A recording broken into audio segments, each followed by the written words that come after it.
With less than 20 days until the Iowa caucuses, the 2024 race for the White House is heating up. A newly released Daily Mail national poll showing former President Trump is leading President Biden 4 points nationally. And a new Morning Consult poll also has Trump in the lead in 7 key swing states: Arizona, Georgia, Michigan, Nevada, North Carolina, Pennsylvania, and Wisconsin. Trump holds a 6-point lead on Biden in Georgia, a 9-point lead in North Carolina. Joining me now is Republican strategist and lead attorney at the Madison firm, Jonathan Madison. Also here is Fred Hicks. He is a Democratic strategist and HEG president. Fred, great to see you this morning. I want to start with you and get your thoughts on these polls, because the takeaway from the Morning Consult poll essentially was that poor but improving inflation numbers haven't really helped Biden's poll numbers or his perception out in the public.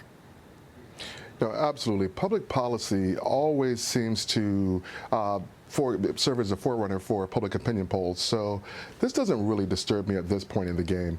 If we're talking about June or September, that would be a different story. But for right now, I think that while not ideal, and it should be a cause for concern, it does not, to me, say that Joe Biden and Kamala Harris are not going to be reelected. I think you bring up a really good point there with respect to timing and polls. We were talking about that. Many will say it's way too soon to look at the polls, or if you look at the polls overall, they're generally, they can be very inaccurate. Can I just ask you real quick, Fred, what you think is going to change between now and, say, mid next year that could improve Biden's numbers? So a few things. Number one, the economy is continuing to get stronger and stronger. As we mentioned in the previous segment, we thought that we would be in a recession and that things would be much more dire. And right now, the Fed is very optimistic about the economy and the stock market. I think also the big elephant in the room is the Donald Trump's legal issues. So both whether you're talking about Georgia or the numerous federal other issues out there, and then also we'll have the process. So the primaries at that point, whether it's Nikki Haley or Ron DeSantis, they're going to go directly at Donald Trump, and his numbers stand to fall quite a bit between now and then once people actually have to vote. Jonathan, now over to you, because it seems it's really been interesting that the more his legal troubles mount, the more support he gets in public. And the last issue in Colorado with the Supreme Court there wanting to take him off the ballot only sent him higher in the polls. To a certain degree, there's this perception that the more Democrats go after him, the more beloved he becomes to his supporter group.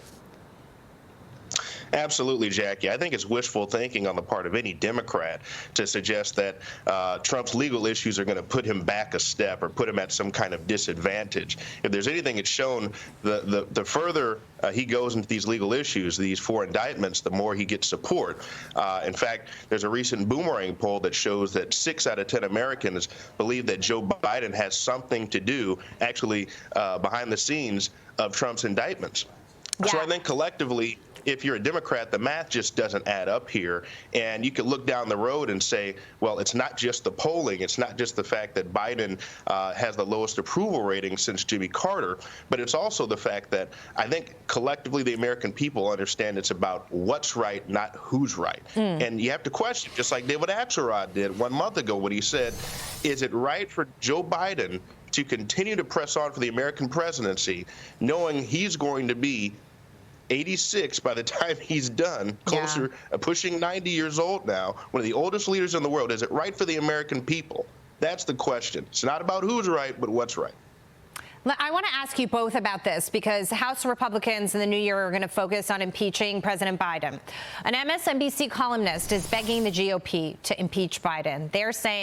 He's saying that the impeachment push will actually backfire. It will help President Biden's chances in 2024 while hurting Trump's chances. Jonathan, I want to come to you on this first, since we just sort of looked at the flip side of it, right?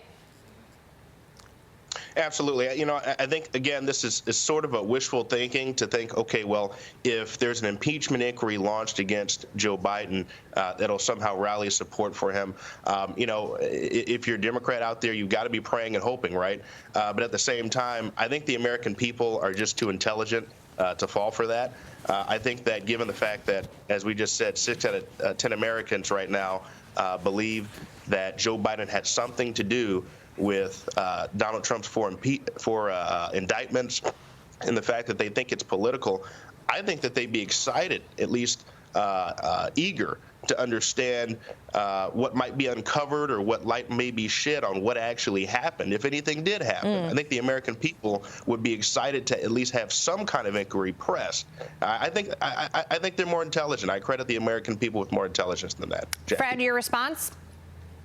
So if this were a legitimate search or impeachment inquiry, then perhaps. But I think the American people, to Jonathan's point, are very intelligent. And they can see that this is just simply retribution for an attempt at retribution, rather, for Donald Trump's 2 impeachments and all the legal issues that he's going through right now that are his own doing.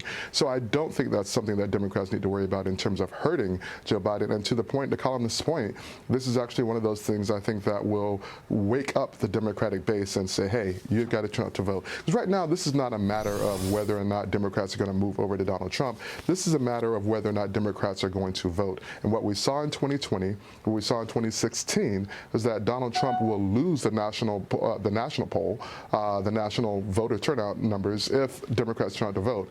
What we saw in 2022 and several of those key swing states that we just referenced was that when Donald Trump's supporters or his candidates are on the ballot, they lose, and it actually benefits Democrats, whether you're talking about Nevada, Pennsylvania, or in Georgia. So this is actually, to the columnist's point, I believe, a very good thing for Democrats, although it's a very bad thing for our country. Jonathan, can I come back to you on the impeachment issue with respect to Joe Biden? Because the House Committee on this and James Comer have put forth a pretty substantial evidence. I'm not saying it's an open and shut kind of situation. That's why it's an inquiry. It needs to move forward. More evidence needs to be looked at, and a case needs to be built. But there's substantial enough foundation, let's say, where they were able to vote on this inquiry and pass it with respect to Hunter Biden, his father, and their foreign business dealings, what sort of possible relation there was, and what kind of possible influence peddling occurred as well. I think American interest in this has actually increased as Comer has come out with the evidence, because he sort of laid it out nicely in a way that people can understand it, rather than some of these other impeachment inquiries where information is just dumped on voters, and it's so much that it's overwhelming. They can't even parse through it. Yeah, absolutely, Jackie. I mean, as an attorney, you look at evidence very carefully, right? And the goal here is to have due process at the end of the day. And I think House Republicans have been very responsible in that regard. They didn't just launch an inquiry this year. They've established the evidence, just as you said. And so now they're going to launch an inquiry. That's the process. That's called due process. And to be honest with you, Jackie, it would be a disservice, it would be an injustice to the American people if they did not launch the inquiry, especially having established the evidence. I think the problem is, as you can see on the other hand of what's going on with these indictments, there's some places where you have due process and some places where you lack due process. But I think this impeachment inquiry, although some may on the left say it's not good for the state of our country, I would also argue it's not good for the state of our country to have a former president on 4 different indictments and facing all kinds of things like treason, punishable by death. But that's another story. I would just conclude by saying I think you serve the American people, not disserve them, by launching an inquiry based on concrete evidence, which is what it appears the House Republicans have established. All right, Jonathan Madison, Fred Hicks, we are going to have to leave it there, but we'll see you again soon. Thank you.